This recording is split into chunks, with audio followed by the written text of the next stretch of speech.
Sinagot naman ni Coach Tim Cone yung kumakalat na kanyang retirement, may inamin patungkol dyan. Ano kaya itong goal ni Coach Tim Cone sa Barangay Ginebra ngayong elimination round? Isa ang Barangay Ginebra sa pinaka-inaabangan na koponan ngayong Commissioner's Cup.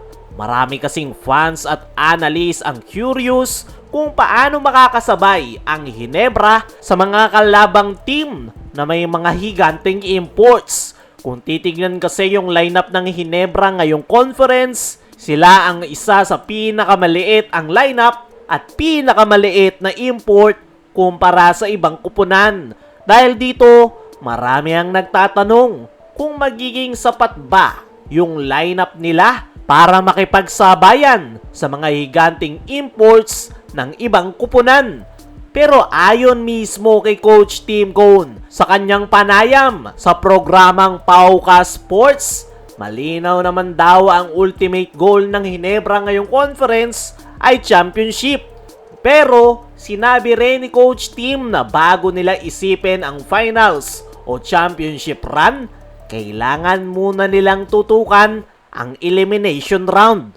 Ayon kay Coach Tim Cone ay hindi raw madali yung kanilang preparation para sa kanilang unang laro dahil kakakumpleto pa lang ng kanilang team matapos maging busy yung ilang mga players at coaching staff sa kanilang commitment sa ating national team.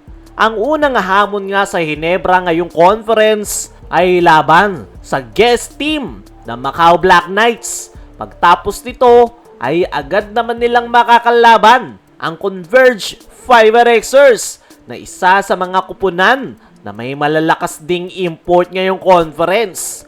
Para kay Coach Tim Cone, napakahalaga ng unang dalawang laro ng Ginebra ngayong elimination round dahil ayon sa kanya, dito nila gustong makuha ang kanilang momentum na magagamit nila buong Commissioner's Cup. Kapag maganda ang simula ng isang team, mas magiging mataas ang kumpiyansa ng mga players at mas nagiging maayos ang takbo ng kanilang flow ng opensa.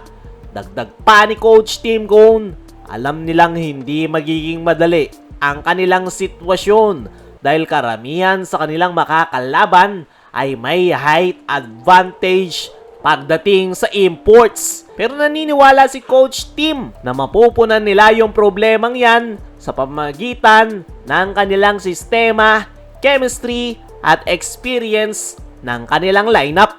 Malaking bagay rin na kumpleto na yung lineup ng Ginebra sa kanilang preparation kasama ang kanilang resident import na si Justin Brownlee na muli nilang aasahan sa scoring, leadership at clutch plays. Hindi na rin bago kay Brownlee ang ganito kabigat na challenge dahil ilang beses na rin niyang pinatunayan na kahit hindi siya yung pinakamalaking import, kaya niya pa rin dominahin ang laro gamit ang kanyang skills, basketball IQ at versatility. Kaya para kay Coach Tim Cone, ang pinakamahalagang target muna ng Ginebra ngayon ay makakuha ng magandang simula sa elimination round. Umaasa si Coach Tim na makukuha nila yung panalo kontra Macau Black Knights at Converge Fiverexers. Dahil kung makakakuha daw sila ng magandang momentum sa kanilang unang mga laro, mas magiging malaki daw yung chance ng Ginebra na makapasok ng playoffs at mula doon ay mas lalaki daw yung chance nila sa kanilang ultimate goal na muling makakuha ng championship. Sa ngayon, malinaw ang mensahe ni Coach Tim. Step by step muna at kailangan nilang tutukan ang elimination round. Samantala, sinagot naman ni Coach Tim Cone yung kumakalat na kanyang retirement, may inamin patungkol dyan. Bukod sa goal ni Coach Tim Cone, nabanggit nga rin ni Coach Tim Cone yung issue na kumakalat na nag-retire na daw siya as a head coach ng Barangay Ginebra. Malinaw na fake news yung kumalat na balitang yan at tinawanan lang ni Coach Tim Cone. Pero aminado ang nasabing head coach na isa daw yang hint para sa kanyang magiging retirement. Pero para kay Coach Tim, hindi pa daw siya magre-retire hanggat hindi sinasabi ng mga big boss ay patuloy pa nga rin daw yung kanyang trabaho sa Ginebra as a head coach. Para sa akin mga chong, ay okay pa rin naman si Coach Tim at walang dahilan para mag-retire. Mismong si Coach Tim ko na rin yung nagsabi na yung big boss na lang daw yung makapagsasabi kung dapat na siyang mag-retire. Kaya mga chong, ano ang masasabi nyo sa inamin na yan ni Coach Tim Cone? Ano rin yung masasabi nyo sa goal ng Barangay Ginebra ngayong conference? I-comment mo lang dyan sa ibaba.